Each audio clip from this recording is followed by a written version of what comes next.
नमस्कार। स्वागत है आपका डीबी स्टडी पॉइंट जीके में।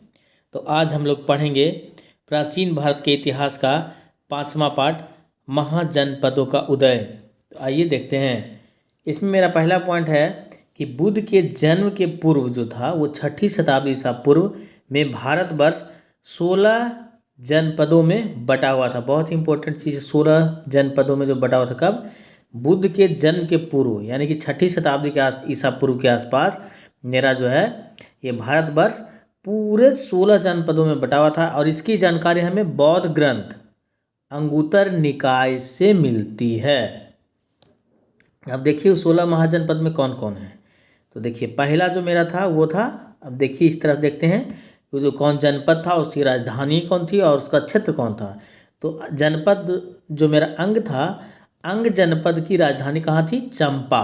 और कौन सा क्षेत्र था? तो बिहार में भागलपुर और मुंगेर के क्षेत्र को हम लोग अंग बोलते थे, जिसकी राजधानी चंपा थी। चलिए कहाँ? तो बिहार के मुंगेर और भागलपुर। मगध, अब दूसरा माजे मगध। तो मगध की राजधानी थी गिरिब्रज या राजगृह, और उसका क्षेत्र कौन था? पटना गया, जो कहाँ पड़ता है? बिहार में पड़ता है।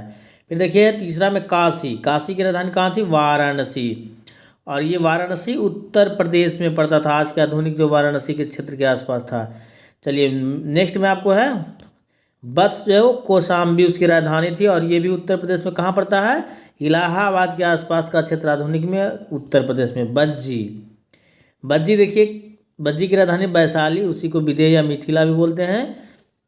जो मिथिला, ये भी देखिए कहाँ? तो ये भी बिहार ही में पड़ता है। और कहाँ? तो वैशाली, मुजफ्फरपुर, दरभंगा, ये तीनों आधुनिक जिले, आधुनिक में क्या है? जिले हैं। वैशाली, मुजफ्फरपुर और दरभंगा के आसपास का क्षेत्र।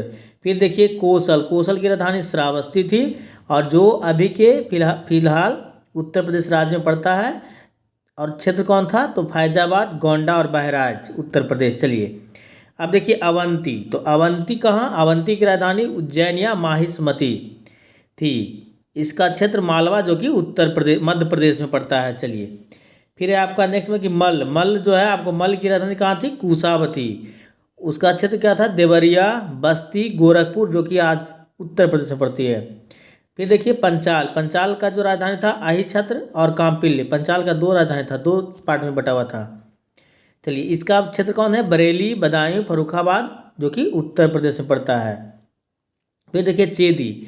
चेदी की राजधानी शक्तिमती, बुंदेलखंड, जो कि उत्तर प्रदेश में पड़ता है। कुरु, कुरु की राजधानी इंद्रप्रस्थ। क्षेत्र में देखिए आ जाइए, यहाँ पर क्षेत्र था इसका, देखिए चेदी का क्षेत्र बुंदेलखंड था, उत्तर प्रदेश। फिर देखिए कुरु का राजधानी इंद्रप्रस्थ, क्षेत्र आधुनिक दिल्ली, मेरठ एवं हरियाणा के कुछ क्षेत्र पड़ते हैं। फिर देखिए मत्स्य की राजधानी विराटनगर, क्षेत्र जयपुर, अलवर, भरतपुर, कहाँ पड़ता है? राजस्थान में पड़ता है, उसी के आसपास के क्षेत्र जो है। ये कंबोज, देखिए कंबोज की राजधानी हाटक, क्षेत्र राजौरी एवं हजारा। चलिए फिर देखिए आपको सूरसेन। सूरसेन की राजधानी मथुरा, क्षेत्र मथुरा, उत्तर प्रदेश। फिर देखिए अस्मक, पोटली, पोतन, ये राजधानी हुआ, क्षेत्र गोदावरी नदी के क्षेत्र, कहाँ पड़ता है? दक्षिण भारत का एकमात्र जनपद है ये, जिसकी चर्चा अंगुत्तर निकाय में की गई है। फिर गंधार की राजधानी तक्षशिला, कहाँ क्षेत्र? रावलपिंडी, पेशावर, पाकिस्तान में। चलिए अब हम लोग नेक्स्ट पार्ट पढ़ेंगे जैन धर्म। जैन धर्म में देखिए इसका आपको पार्ट में क्या पढ़ना है। देखिए जैन धर्म के संस्थापक जो माने जाते हैं और जो प्रथम तीर्थंकर हैं वो कौन है? वो ऋषभ देव हैं। और देखिए 23वें जो जैन धर्म के तीर्थंकर हैं वो कौन है? पार्श्वनाथ थे, जो कि काशी के इक्ष्वाकु वंशीय राजा अश्वसेन के पुत्र थे। इन्होंने 30 वर्ष की अवस्था में सन्यासी जीवन को स्वीकारा। इनके द्वारा दी गई शिक्षा क्या है? तो हिंसा न करना, सदा सत्य बोलना, चोरी न करना, संपत्ति न करना। और इसी में 5वां पार्ट जोड़ा गया था महावीर जी के द्वारा, उसमें ब्रह्मचर्य का पालन करना था। चलिए नेक्स्ट है आपको कि महावीर स्वामी जो थे वो 24वें तीर्थंकर हुए, और इनका जन्म जो है 540 ईसा पूर्व कहाँ? कुंडग्राम वैशाली में हुआ था। इनके पिता का नाम सिद्धार्थ था, जो कि ज्ञात्रिक कुल के सरदार थे, और माता त्रिशला जो लिच्छवी राजा चेटक की बहन थी। महावीर की पत्नी का नाम यशोदा और पुत्री का नाम अनुनजा प्रियदर्शनी था। नेक्स्ट पार्ट में है कि महावीर के बचपन का नाम क्या था, तो वो वर्धमान था। और जो 30 वर्ष की उम्र में उन्होंने माता पिता की मृत्यु के पश्चात अपने बड़े भाई नंदीवर्धन से अनुमति लेकर संन्यास जीवन को स्वीकारा था। ये देखिए इंपॉर्टेंट हो गया कि बड़े भाई नंदीवर्धन से अनुमति ली थी उन्होंने। फिर देखिए नेक्स्ट पार्ट में, और नंदीवर्धन से अनुमति लेकर संन्यास जीवन को स्वीकार किया था। चलिए नेक्स्ट पार्ट में कि 12 वर्षों की कठिन तपस्या, कितने वर्ष, 12 वर्ष की कठिन तपस्या के बाद महावीर को जृंभिक के समीप ऋजुपालिका नदी, इंपॉर्टेंट, कौन सी नदी, तो ऋजुपालिका नदी के तट पर साल वृक्ष के नीचे तपस्या करते हुए संपूर्ण ज्ञान का बोध हुआ। इसी समय से महावीर क्या कहलाए, जीन, जीन का अर्थ क्या होता है, विजेता या अरहत, अरहत मतलब पूज्य या निर्ग्रंथ जो बंधनहीन कहलाए। महावीर जो है वो अपना उपदेश कौन सी भाषा में दिए, प्राकृत भाषा, जिसे अर्धमगधी भी कहते हैं। महावीर के अनुयायियों को मूलतः निग्रंथ बोला जाता है। चलिए नेक्स्ट में आपको है कि महावीर का प्रथम अनुयायी उनके दामाद जामिल थे। प्रथम जैन भिक्षुणी कौन थी, तो नरेश दधिवाहन की पुत्री चंपा थी। फिर देखिए नेक्स्ट पार्ट में है कि महावीर ने अपने शिष्यों को कितने गंधर्व में, तो 11 गंधर्वों में विभाजित किया था। आर्य सुधर्मा अकेला ऐसा गंधर्व था जो महावीर के मृत्यु के बाद भी जीवित रहा और जैन धर्म का प्रथम थेराया उपदेशक हुआ। ठीक है, स्वामी महावीर के भिक्षुणी संघ का प्रधान चंदना थी, इंपॉर्टेंट है, इसको ध्यान रखिएगा। अब देखिए प्रमुख जैन तीर्थंकर, उनके प्रतीक चिन्ह कौन कौन है। देखिए जैन तीर्थंकर तो 24 हैं, लेकिन कुछ उनमें से प्रमुख हैं जिनके बारे में क्वेश्चन बार बार पूछ लिए जाते हैं, तो इस चीज़ को हम रिवीजन कर लेते हैं। देखिए इसमें से देखिए प्रथम और सबसे ज़्यादा ये आपको 23वें हो गए, महावीर हो गया, ये सबसे क्वेश्चन ज़्यादा आता है। चलिए देखते हैं, रिवीजन करते हैं। ऋषभ देव जो थे वो प्रथम थे, उनका प्रतीक चिन्ह क्या था, सांड था। अजीतनाथ द्वितीय थे, उनका प्रतीक चिन्ह हाथी था। संभव तृतीय थे, प्रतीक चिन्ह घोड़ा। संपार्श्व सप्तम थे और उनका प्रसिद्ध चिन्ह स्वास्तिक था। फिर देखिए शांति 16वां, वो 16वें थे कौन, शांति, और उनका प्रतीक चिन्ह हिरण था। ऐसे भी देखिए अरनाथ जो थे 18वां थे और उनका प्रतीक चिन्ह मीन था। नामी जो थे वो 21वें थे और उनका प्रतीक चिन्ह नीलकमल था। चलिए अरिष्ट नेमी 22वें थे, प्रतीक चिन्ह शंख था। पार्श्व 23वें थे, प्रतीक चिन्ह सर्प था और सर्प था। महावीर जो थे 24वें, उनका प्रतीक चिन्ह सिंह था। अब इसमें नोट में देखिए कि 2 जैन तीर्थंकर ऋषभ देव और अरिष्ट नेमी, ठीक है ना, के नामों का उल्लेख देखिए। ऋषभ देव प्रथम थे और अरिष्ट नेमी 22वें थे। इनका नाम जो है ऋग्वेद में इनका उल्लेख मिलता है और अरिष्ट नेमी को भगवान कृष्ण का निकट संबंधी भी माना जाता है। चलिए नेक्स्ट में आते हैं, हम लोग पढ़ते हैं। देखिए कि 300 ईसा पूर्व में मगध में 12 वर्षों का क्या पड़ा था, भीषण अकाल पड़ा था, जिसके कारण भद्रबाहु जो थे अपने शिष्यों सहित कर्नाटक चले गए। किंतु कुछ अनुयायी स्थूल भद्र के साथ मगध में, देखिए इंपॉर्टेंट है, जो कर्नाटक है किन कहते थे, भद्रबाहु, जो आपको यहीं रुक गए, जो आपको राजगृह में ही रुक गए, वो कौन थे, स्थूल भद्र थे।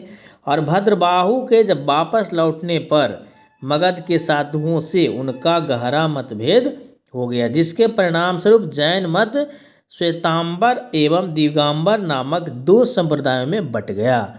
स्थूल भद्र के जो शिष्य थे वे श्वेतांबर कहलाए, जो श्वेत वस्त्र धारण करने वाले थे या करते थे। अब भद्रबाहु के जो शिष्य थे वो क्या कहलाए, भद्रबाहु के शिष्य दिगंबर कहलाए। दिगंबर मतलब जो नग्न रहने वाले थे। चलिए अब देखिए कि जैन संगीतियाँ जो है वो कब और कहाँ हुई, तो प्रथम 2 हुए जैन संगीतियाँ, तो प्रथम 300 ईसा पूर्व में, और उसका स्थल कहाँ था, पाटलिपुत्र। इसके अध्यक्ष कौन थे, स्थूल भद्र। द्वितीय जो थे आपका, द्वितीय कहाँ हुए थे, कब हुए, 6ठी शताब्दी वर्ष में हुए, और इसका स्थान कहाँ था, बल्लभी गुजरात, और इसके अध्यक्ष कौन थे, क्षमाश्रवण। कौन थे, क्षमाश्रवण। अब देखिए जैन धर्म के त्रिरत्न कौन कौन है, देखिए ये कंफ्यूज का क्वेश्चन है। त्रिरत्न बौद्ध धर्म में भी है, जैन धर्म में भी है, तो वहाँ पर किस तरह से क्वेश्चन पूछेगा, इस चीज़ का आपको ध्यान देना है। तो जैन धर्म का त्रिरत्न क्या है, सम्यक दर्शन, सम्यक ज्ञान और सम्यक आचरण। दर्शन ज्ञान आचरण, कौन कौन सा, दर्शन ज्ञान आचरण, उसमें सम्यक लगा रहेगा, सम्यक दर्शन, सम्यक ज्ञान, सम्यक आचरण। चलिए त्रिरत्न के अनुशीलन में निम्न 5 महाव्रतों का पालन अनिवार्य है। अहिंसा, सत्य वचन, अस्तेय, परिग्रह और ब्रह्मचर्य। जिसमें देखिए ये 4 पार्श्वनाथ के द्वारा ही इसे बनाया गया था, और 5वां जो है वो महावीर स्वामी के द्वारा बनाया गया था, यानी कि महावीर के द्वारा, जो कि 24वें और अंतिम तीर्थंकर थे। नेक्स्ट पार्ट में है कि जैन धर्म में ईश्वर की मान्यता नहीं है। ये बहुत इंपॉर्टेंट है, एग्जाम में बार बार पूछा जाता है। ईश्वर की मान्यता इसमें नहीं है, पर आत्मा की मान्यता इसमें है। इस चीज़ को ध्यान में रखिएगा। चलिए देखिए, वही बात है कि जैन धर्म में आत्मा की मान्यता है। क्लियर। फिर देखिए कि महावीर पुनर्जन्म एवं कर्मवाद में विश्वास करते थे, यानी कि पुनर्जन्म, तो पुनर्जन्म में बौद्ध भी विश्वास करता है, इसी को ध्यान रखिएगा। इसमें पुनर्जन्म और कर्मवाद में विश्वास करते थे। जैन धर्म के सप्तभंगी ज्ञान के अन्य नाम साम स्यादवाद एवं अनेकांतवाद है। जैन धर्म ने अपने आध्यात्मिक विचारों को किससे लिया है, तो सांख्य दर्शन से ग्रहण किया। जैन धर्म मानने वाले कुछ राजाओं थे, कौन कौन? उदयन, वंद राजा, चंद्रगुप्त मौर्य, कलिंग नरेश खारवेल, राष्ट्रकूट, राजा अमोघवर्ष, चंदेल शासक। अब देखिए, मैसूर के गंग वंश के मंत्री चामुंड के प्रोत्साहन से, एकदम इम्पोर्टेंट है कि मैसूर के जो गंग वंश के मंत्री थे चामुंड, उनके प्रोत्साहन से कर्नाटक के श्रवणबेलगोला में 10वीं शताब्दी के मध्य भाग में विशाल बाहुबली की मूर्ति गोमतेश्वर का निर्माण किया गया। बहुत इंपॉर्टेंट है। फिर देखिए कि गोमतेश्वर की प्रतिमा कायोत्सर्ग मुद्रा में है। कौन सी मुद्रा में है? कायोत्सर्ग मुद्रा में है। यह मूर्ति 18 मीटर ऊंची है एवं एक ही चट्टान से काटकर बनाई गई है। ये भी क्वेश्चन पूछ सकता है। चलिए नेक्स्ट है आपका कि खजुराहो में जैन मंदिर का निर्माण चंदेल शासकों द्वारा किया गया। फिर देखिए, मौर्योत्तर युग में खजुराहो कहाँ पड़ता है, तो ये एमपी में पड़ता है, जिसका भी ध्यान रखिएगा। मौर्योत्तर युग में मथुरा जैन धर्म का क्या था? प्रसिद्ध केंद्र था।